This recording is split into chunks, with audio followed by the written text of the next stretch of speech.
ang lakas-lakas ni Evan mo, no? Tapos biglang isang saglit lang wala. Pero tiyakin natin kung nasan siya pupunta. Ito pong babasahin natin. Kasi kung mamatay tayo, kailangan natin nakatiyak tayo na saan tayo pupunta, naligtas ba tayo o hindi. Pero ito, dahil si Evan, sumasama yan sa akin tumanggap sa Panginoon yan Nag-aaral kami ng salita ng Diyos, kaya alam mo naman yun, diba? Diba tayo, no? Pero nga, kung nilipat namin doon sa kabila, sabi ko, Peng, hintay mo ako dyan at susunduin kita, huwag kang pupunta doon ng hindi mo kasama. Yes, yeah. Ito po yung katiyakan na mawala man tayo, ang buhay natin hindi masayang nandun sa Panginoon. Ito po, sabi dito, may mayaman at si Lazaro. Ang mayaman at ang si Lazaro. Sabi nito, may isang mayaman na lalaki na nakasuot ng mamahaling damit at saganang-sagana sa pagkain araw-araw. Ito, mababasa niyo itong Biblia nito, yung aklat na ito sa Lucas 16:19 hanggang 31 to. Hanggang 31 po. Para kung magbabasa kayo itong binasa nito, mababasa niyo ulit dahil sa nabasa na ito yung inaral natin ngayon. Para kung may katanungan kayo, pag sa saliksik, na totoo yung ating pinag-aaralan, hanggang sa Biblia. Tapos sabi dito, damit na masagana at pagkain araw-araw. Yung mayaman yun, no? Tapos po, sabi dito, at may isa namang pulubing nangangalang Lazaro at tagtad ng sugat sa katawan at nakahiga sa may pintuan ng mayaman. Sa hangad na matapunan man lamang ng nungong nauhulog mula sa hapag ng mayaman. At doon nilalapitan siya ng aso at dinidilaan ang kanyang mga sugat. Namatay at ang pulubi at siya'y ginala ng mga anghel sa piling ni Abraham. Namatay rin ang mayaman at inilibing sa gitna ng kanyang pagdurusa sa daigdig ng mga patay natanaw ng mayaman si Lazaro sa piling ni Abraham. Kaya sumigaw siya, Amang Abraham, maawa po kayo sa akin. Utusan mo po ninyo si Lazaro na isawsaw sa tubig ang dulo ng kanyang daliri at basain ang aking dila. Dahil ako'y nahihirapan sa apoy na ito, ibig sabihin nasa impyerno siya, no? Tapos si Lazaro yung sige, basahin muna natin, no? Ngunit sumagot si Abraham, Anak, alalahanin mo, nagpasasa ka sa buhay noong ikaw ay nasa lupa at si Lazaro naman ay nagtiis sa kahirapan. Subalit ngayon ay inaaliw siya rito samantalang ikaw na may nagdurusa diyan. Bukod dito, may malaking bangin sa pagitan natin, kaya't ang mga naririto ay hindi na makakapunta diyan at ang mga naririyan ay hindi na makakapunta rito. Ngunit sinabi ng mayaman, kung gayon po, aming Amang Abraham, ipinapakiusap ko kung papuntahin na lamang ninyo si Lazaro sa bahay ng aking ama. Sa aking 5 kapatid na lalaki, suguin po ninyo siya upang sila'y bigyang babala at nang hindi sila humantong sa dakong ito ng pagdurusa. Ngunit sinabi sa kanya ni Abraham, nasa kanila ang mga kasulatan ni Moises at ng mga propeta. Iyon ay ang kanilang pakinggan. Sumagot ang mayaman, hindi po sapat iyon. Ngunit kung mapapakita sa kanila ang isang patay na muling mabuhay, magsisisi sila at tatalikdan ang kanilang mga kasalanan. Sinabi naman sa kanya ni Abraham, kung ayaw nilang pakinggan ang kasulatan ni Moises at ang mga propeta, hindi rin maniniwala kahit na isang patay ay muling mabuhay. No? Yan po ibig sabihin. No? May dalawang uri ng tao na nasa impyerno. Yung ibig sabihin, yung impyerno, Hades. Hades na yung nasa apoy, nag-iinit na si mayaman, at saka si Lazaro na pulubi. Ibig sabihin po dito, yung mayaman po, nasagana siya sa ano. Kaya huwag tayo maiinggit kung may mayaman. Hindi naman natin, hindi ako maliligtas siya, pupunta siya sa langit. Di ba? O kung inggit-inggit ka. Diba si Lazaro, normal lang siya kahit na, di ba, pulubi siya, no? Walang pakailang sa kanya, ninaapi-api siya. Pero, tapos walang pumapansin sa kanya, no? Yun po yung ibig sabihin na mahalaga yung kahit na yung gusto ng Panginoon, kahit tayo mayaman, makaalala tayo sa yumaman man tayo, hindi natin masasabi na lagi tayo mahirap, no? Yumaman tayo, makaalala tayo sa mayroong. Kaya pagka nakilala natin ang Panginoon, mayaman na tayo kasi ama natin, mayaman, no? Pero ito, dahil dito nga sa lupa, ay meron ding mayaman na sagana at nagagawa. Ngunit wala siyang pakailan dun sa napituan na sabi ganito, kay Lazaro na pulubi. Wala siyang pakailan na kahit na, pero mo, hindi man lang niya abutan ng pagkain.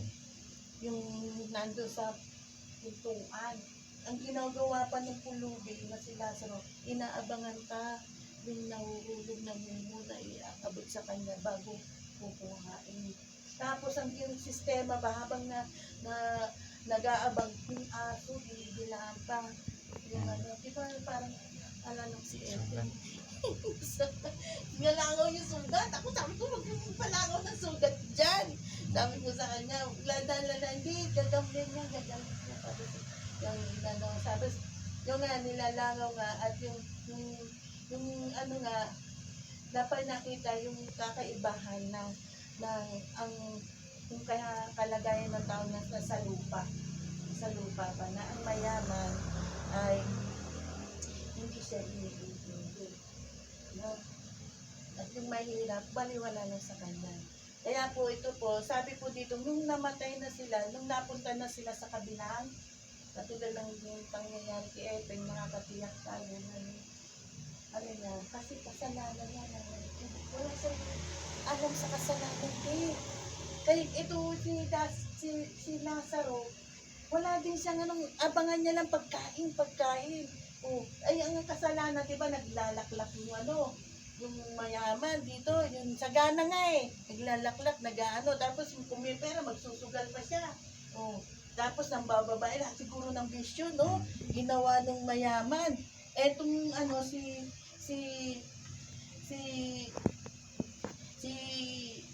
si Lazaro, puro kain lang, nag-aabang lang na makain para makalamnan lang ng tiyan niya, yun na iniintindi niya na malagyan niya para mabuhay siya. So, masasabi ba natin na kasalanan niya? Siyempre, hindi. Kaya nung namatay silang dalawa, at nung inilibing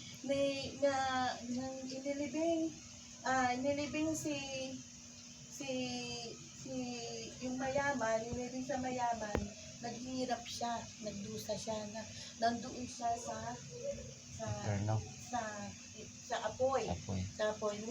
Kasi wala tayong ibang word dito na binasa ko, hindi apoy lang.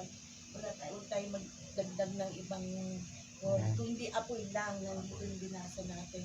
Ngayon yung naghihirap, yung naranasan niya yung paghihirap ng mayaman sa kalagayan doon sa kanila ngayong katayuan na naiinitan siya, na hihingi siya ng tulong kay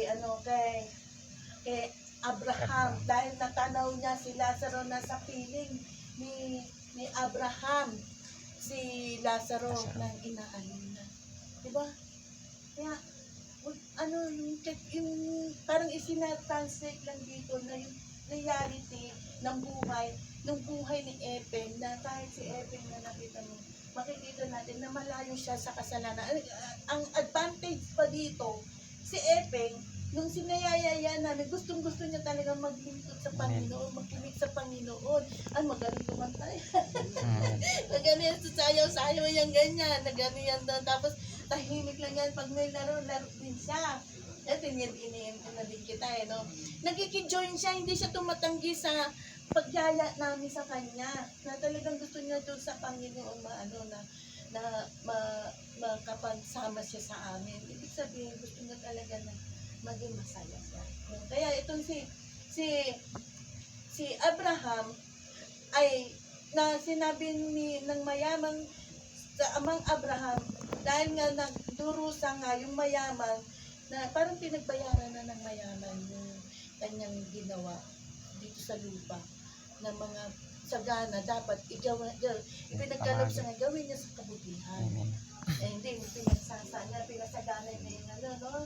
Kaya ang nagdusa siya ngayon sa kanya, kaya nagdusa siya ngayon doon sa kaparusahan na binigay ng Diyos sa amang Abraham na doon yung malayo yung mayaman nagdusa doon sa apoy na pinalalagyan.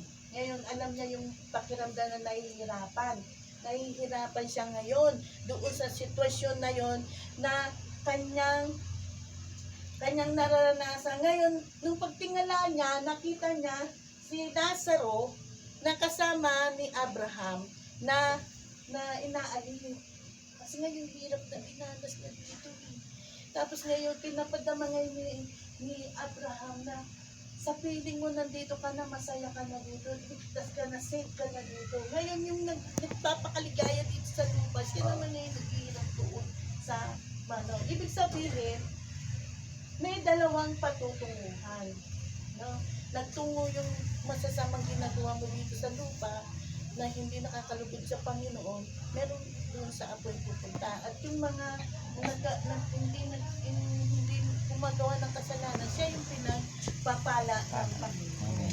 Yun po yung sinasabi dito. Hindi po ako nagsasabi, ini-explain ko lang po itong ibig sabihin dito na ganun po ang sistema. Kaya nung naramdaman ng mayaman na siya ay naghihirap at durusa doon sa parusang tinanas niya, at si Lazaro ay nasa piling ni Abraham na naghinhawan, inutos niya kay Abraham na, amang Abraham, kahit yung dulo ng daliri ni Lazaro ay isawsaw sa tubig at idiit sa aking dila para man lamang ako ay maginawaan sa dinadanas mong ito na hirap na pagdurusa sa apoy. Na kahit konti, mainit kasi yung apoy. Ano sa paligay niyo yung apoy? Ano ba yung apoy? Malamig ba? Mainit?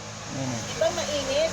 Kaya ayaw niya na mainit. Gusto niya ginhawaan siya. Pero ang sabi sa kanya ni Abraham, ngunit sumagot si Abraham, anak, alalahanin mo, nagpasasa ka sa buhay noon nasa lupa at si Lazaro naman ay nagtiis ng hirap. Subalit ngayon inaaliw siya rito samantalang ikaw ay nagdurusa diyan. Bukod dito may malaking bangin sa pagitan natin, kaya't hindi papariyan at kaya ang mga naririto ay hindi pupunta riyan at ang mga nariyan ay hindi makakapunta rito. Ibig sabihin hiwalay. No? Imposible yung gusto ng mayaman na siya ay makalapit kay Lazaro para mabitbit yung kanyang yung maibsan yung kanyang nagdurusa na init na apoy. Ibig sabihin malayo. Kaya hindi na kung nandoon pa na wala nang makakapagligtas sa'yo. Kaya ang makakapagligtas na kung nandito tayo sa lupa, kung ano yung ginagawa natin dito sa lupa at yung final na pagpunta natin sa ibang lugar ay siya yung nakikita natin na doon na yung final na kung ikaw makasalanan ay talagang mapupunta ka na sa apoy. At kung ikaw ay talagang nagsisisi sa kasalanan at naglilinis ng kasalanan at tinanggap si Kristo at yung nagliligtas, yung wala tayo ng kahit hindi na may relasyon tayo sa Diyos, pupunta tayo doon sa magandang kalagayan po. Yun po yung ibig sabihin nito.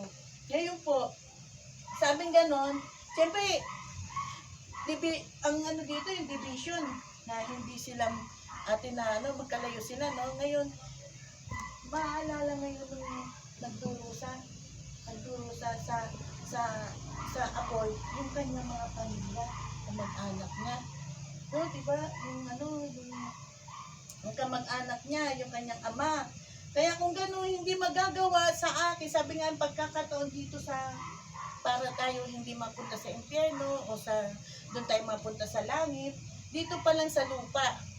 Dito pa lang sa mundong ito. Ito yung chance na mag-choice ka kung saan ang gusto mo ikaw yung mag-decision ba, te? Mag-decision ka kung saan ka pupunta. Para ka makapag-decision, ano ba ang gagawin mo? Susunod ka ba sa Diyos o hindi mo siya susundin? Yun po yun, ibig sabihin nito. Kasi si Lazaro, hindi nakagawa ng kasalanan. Ngunit itong mayaman, nagpasasa siya, parang makagawa siya ng hindi maganda, no? Kasi kung mabuti siya, nakikita niya na yun, si Lazaro, diba, tutulungan niya yun, bibigyan niya ng word, papagamot siya ng mali niya, tapos yung kukup-kupin ba, yung ganun. Kaya nawala sa kanya yun. Kaya yung final na mula na sa lupa, dalawa sila, ipinakita dito na yung masama, mapupunta talaga sa yun nga, sabi niya, dahil sa kanyang ginawang gano'n, nawala siyang, nag-decision siya na hindi niya na nakilala si Kristo, wala nag-share sa kanya. Wala nag-share sa kanya ng salita na niya, kaya siguro gano'n siya, na sige lang, gano'n lang.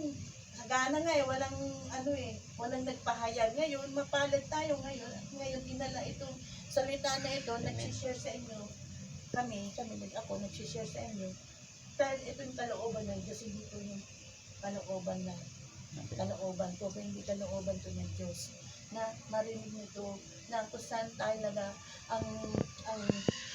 ang buhay natin ay sa Panginoon, no? Kaya ibig sabihin, nag-decision, nag-alala yung mayaman na lalaki na kung gayon hindi ako magkakaroon ng ginhawa dito at ito na naranasin ko, maaari ba Amang Abraham, puntahan ninyo yung aking ama at mga kapatid na 5 at wag silang mahantong at gaya ko dito mapunta dito sa apoy. No? Kaya ito nga po, ang sabi po dito ni Abraham, kahit hindi pumunta si Lazaro doon, ay meron namang yung kasulatan ni Moises. Ano yung kasulatan ni Moises? Ito po, nandito po yung kasulatan ni Moises. Ito po yung Biblia. Ngayon, kung kayo nagbabasa ng Biblia, makikilala nyo yung Panginoon. No, ate, no? May Biblia ba kayo?